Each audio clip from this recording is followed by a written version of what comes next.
Hi everyone, welcome back to our YouTube channel Prince Informate. तो दोस्तों, जैसे कि अभी आप लोगों ने यहाँ पे जो डेमो है वो आप लोगों ने देखा कि किस तरह से आप लोगों का जो भी डॉक्यूमेंट्स हो गया, अगर आप लोगों के पास उपलब्ध नहीं है, मान लीजिए कि आप लोगों का जो जमीन है उसका खाता संख्या, खेसरा संख्या भी उपलब्ध नहीं है, तो आप लोग किस तरह से जो है उसे आप लोग निकालेंगे। जैसे कि आप लोगों का जो जमीन का सर्वे है वो 20 अगस्त से लगभग 45,000 गाँवों में जो है वो शुरू की गई है। कुछ जिलाएं ऐसी है जहाँ पे अभी इसकी प्रक्रिया नहीं चालू की गई, लेकिन जहाँ चल रहा है वहाँ पे आप लोगों का इन सभी डॉक्यूमेंट्स को देना बहुत ही ज्यादा जरूरी है। वैसे मुख्य रूप से आप लोगों को प्रपत्र 2 और प्रपत्र 3 जो कि उसका घोषणा और वंशावली के लिए आवश्यक है, तो उसे आप लोगों को पहले देना होगा। उसी की रिकॉर्डिंग आप लोगों का जो जमीन का सर्वे आप लोगों को किया जाता है, लेकिन आप लोगों का और भी इन्फॉर्मेशन जो है आप लोगों को वहाँ पे मांगा जाता है। तो जो आप लोगों का खतियान हो गया, केवाला हो गया, रजिस्ट्री हो गया, उसकी भी आवश्यकता आप लोग यहाँ पे पड़ सकती है। या फिर अगर आप लोग चाहते हैं इसे निकालना, तो आप लोग किस तरह से इसे निकालेंगे, क्या क्या प्रोसेस होने वाला है, वो आप लोग कानूनगो सर से यहाँ पे समझें। और आप लोगों का जो भी डाउट होगा, जो भी क्वेश्चन होगा, वो आप लोगों को यहाँ पे क्लियर होने वाला है। तो दोस्तों, इस वीडियो में हम लोग पूरा जो जानकारी है वो कानूनगो सर से समझने वाले हैं। लेकिन उससे पहले आप सबसे मेरी एक छोटी सी रिक्वेस्ट रहती है कि अगर आप लोग जो है हमारे चैनल पे पहली बार आए हैं तो चैनल को सब्सक्राइब कर लीजिएगा। वीडियो जरा सा पसंद है तो प्लीज वीडियो को लाइक कर दीजिएगा। चाहते हैं कि इसी तरह का अपडेट हर पल हर समय आप लोगों को मिलती रहे, तो बेल आइकन कॉल पे प्रेस कर लीजिएगा। तो फिलहाल चलते हैं वीडियो की ओर, चलिए। बहुत सारे लोगों का क्वेश्चन होगा कि मेरे पास पेपर नहीं है, जमीन का पेपर उपलब्ध नहीं है, बाढ़ में दह गया, जल गया, फट गया, ठीक है, ऐसा बहुत सारा क्वेश्चन होगा। तो उनके लिए हम तरीका बता देते हैं आप लोगों को कि अगर आपके पास खतियानी जमीन है तो खतियान निकालने का 2 तरीका है। खतियानी जमीन है तो खतियान निकालने का 2 तरीका है।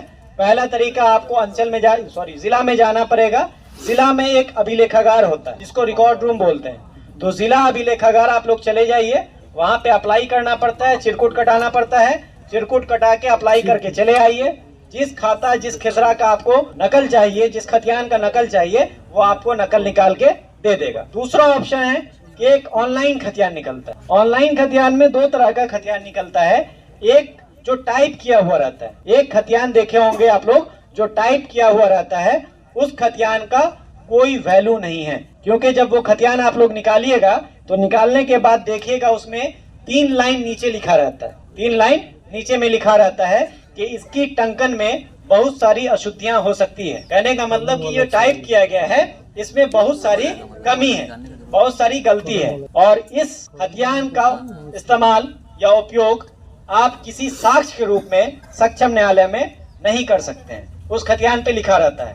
कहने का मतलब है कि आप उस खतियान को प्रूफ के तौर पर इस्तेमाल नहीं कर सकते। जो ऑनलाइन खतियान निकालते हैं आप लोग टाइप वाला, उसको प्रूफ के तौर पर आप इस्तेमाल नहीं कर सकते। केवल वह रेफरेंस के लिए है। आप अपना रेफरेंस अगर चेक करना चाहते हैं तो उस रेफरेंस के लिए उस खतियान का इस्तेमाल किया जा सकेगा। लेकिन एक तरीका और है, जिस तरीके से ओरिजिनल खतियान आपको मिलता है, जो स्कैन कॉपी होती है, खतियान की स्कैन कॉपी निकलती, वो तरीका ये है कि बिहार सरकार का एक साइट है जिसको भू अभिलेख बोलते हैं। भू अभिलेख बिहार करके आप गूगल पे सर्च कीजिएगा।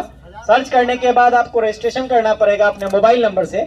मोबाइल नंबर से रजिस्ट्रेशन करने के बाद लॉगिन कीजिएगा। लॉगिन करने के बाद वहां पर आपके राजस्व ग्राम का या आपके पूरे अंचल का, आपके पूरे जिला का जितना खतियान है, चाहे वो रिविजनल खतियान हो या कैडेस्ट्रल खतियान हो, जो 1901 के दशक में खतियान बना था या 1960 के दशक में खतियान बना था, आपके अंचल में जो जमाबंदी पंजी होती है, जिसको पंजी 2 बोलते हैं, जो आप जाते हैं कर्मचारी के पास चेक करने के लिए कि थोड़ा चेक करके हमको बता दीजिए कि इस खेसरा का जमाबंदी किसके नाम पर है या इस खाता की जमाबंदी किसके नाम पर वर्तमान में, तो वो जाके कर्मचारी से चेक करवाते होंगे। तो वो आपको ऑनलाइन उपलब्ध है, आपको कर्मचारी के पास दौड़ने की जरूरत नहीं है। उसी भू अभिलेख साइट पे आप जाइएगा, वहां पे आपका जमाबंदी पंजी, जितना खतियान है, इंडेक्स पंजी, ये सारी चीज आपको ऑनलाइन स्कैन किया हुआ मिलेगा।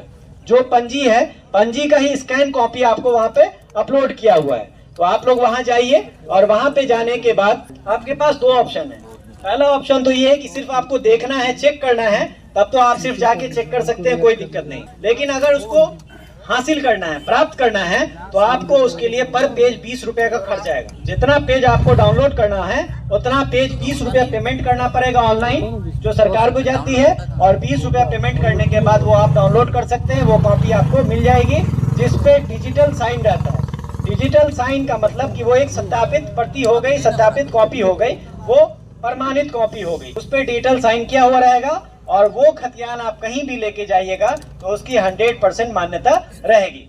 चाहे आप सर्वे में दीजिए, चाहे कोर्ट में दीजिए, चाहे बैंक में दीजिए, जहां आपको वो जमा करना है वहां पे जमा कर सकते। तो ये आपके पास ऑप्शन है, सहूलत है कि आप ऑनलाइन भी निकाल सकते हैं और आप ऑफलाइन भी निकाल सकते हैं। जिनको ऑनलाइन निकालने आता है या जो साइबर कैफे वाले हैं उनसे आप संपर्क कीजिए, ऑनलाइन निकाल लीजिए, और जिनको जाके जिला में निकालना है वो जाके जिला में भी निकाल सकते हैं। ये 2 तरीका आप लोगों को बता दूं। तो दोस्तों जैसे कि अभी आप लोगों ने देखा, इस तरह से आप लोगों का जो भी खतियान हो गया, केवाला हो गया, रजिस्ट्री हो गया, इस तरह से आप लोगों को निकलवाना होगा। अगर आप लोग ऑनलाइन के माध्यम से निकालना चाहते हैं और आप लोगों को प्रोसेस पता नहीं है, तो मैंने उसके ऊपर पहले से वीडियो बनाया है, जिसका लिंक आप लोगों को डिस्क्रिप्शन बॉक्स में या फिर आप लोगों को मैं आप लोगों को बायो में दे दूंगा, जिसके जरिए आप लोग आसानी से उसे डाउनलोड कर सकते हैं। आप लोगों को वहाँ पे प्रति पेज 10 रुपये का चार्ज लगता है और 10 रुपये जो है आप लोगों का सर्विस चार्ज लगता है। यानी कि अगर आप लोग एक पेज निकालते तो आप लोगों को 10 रुपये और 10 रुपये आप लोगों का सर्विस चार्ज, कुल अमाउंट जो है आप लोगों को 20 रुपये। तो आप लोगों को पेमेंट किस तरह से करना है, कैसे उसे निकालना होगा, उस पर आप लोगों का, क्योंकि जो सारा जमीन का डिटेल्स है वो आप लोगों को बारीकी से वहाँ पे मेंशन किया हुआ रहता है, जिसकी आवश्यकता है आप लोगों को बहुत ही ज्यादा पड़ती है। या फिर अगर आप लोग ऑनलाइन नहीं निकालना चाहते हैं तो आप लोग इसे ऑफलाइन के माध्यम से निकाल सकते हैं। कैसे निकालना है वो आप लोगों को कानूनगो सर ने यहाँ पे बताया है। इस तरह से आप लोग अपना जो भी जिला का जो अभिलेख प्रभावी होंगे उनके पास जा करके अपना जो भी डिटेल्स होगा उसे आप लोग देंगे। अगर आप लोगों के पास खुद का खेसरा संख्या, खाता संख्या याद नहीं है, पता नहीं है, तो आप लोगों के जो भी बगलगीर होंगे जमीन के, उनको खेसरा संख्या, खाता संख्या के आधार पर ही आप लोगों का जो जमीन का खतियान है आप लोगों का यहाँ पे निकल सकता है। जैसे कि आप लोगों को यहाँ पे मैंने बता दिया, आप लोगों को यहाँ पे कानूनगो सर ने भी बताया होगा। तो इस तरह से आप लोगों का जो भी डॉक्यूमेंट्स होगा उसे आप लोगों को रेडी कर लेना। वैसे आप लोगों का मुख्य रूप से प्रपत्र 2 और प्रपत्र 3 है, उसे अगर आप लोगों ने नहीं भरा है तो उसे भी आप लोग भर करके जल्द से जमा कर दीजिए। आप लोगों का जो जमीन का सर्वे है वो पूरी तरह से कंप्लीट हो जाएगा। और अगर आप लोग वंशावली बनाना चाहते हैं तो उसके ऊपर भी मैंने पहले से वीडियो बना रखा है, जिसका लिंक आप लोगों को नीचे डिस्क्रिप्शन बॉक्स में देखने को मिल जाएगा। तो दोस्तों उम्मीद है कि आप लोगों का पूरा जो डाउट होगा, पूरा जो कंफ्यूजन होगा खतियान, केवाला और रजिस्ट्री को लेकर, ये आप लोगों का क्लियर हो चुका होगा। अगर वीडियो पसंद आएगा तो प्लीज वीडियो को लाइक कर दीजिएगा। चैनल पे पहली बार आए तो चैनल को सब्सक्राइब कर लीजिएगा। मिलते हैं किसी नेक्स्ट वीडियो में नेक्स्ट टॉपिक के साथ। वीडियो देखने के लिए बहुत बहुत धन्यवाद।